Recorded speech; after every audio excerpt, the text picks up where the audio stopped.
Good morning everyone. আসসালামু আলাইকুম।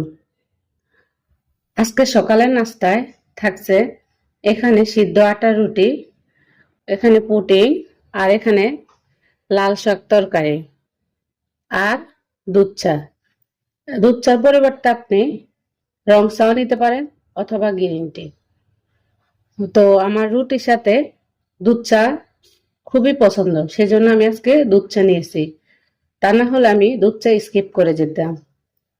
তো আমার রুটি দেখলে হয়তো অনেকে হাসবেন, আসলে এখানে হাসার কিছুই নেই। নিজের হাতে তৈরি করে বানানো জিনিসের মধ্যে যে তৃপ্তি পাওয়া যায় সেটা অন্য কিছুতে পাওয়া যায় না।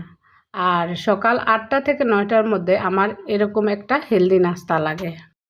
এই নাস্তাকে আমি পুরো দিনটা কাটিয়ে দিতে পারবো। দুধ চার মধ্যে এভাবে রুটি ভিজিয়ে খাওয়া আমার খুবই পছন্দ।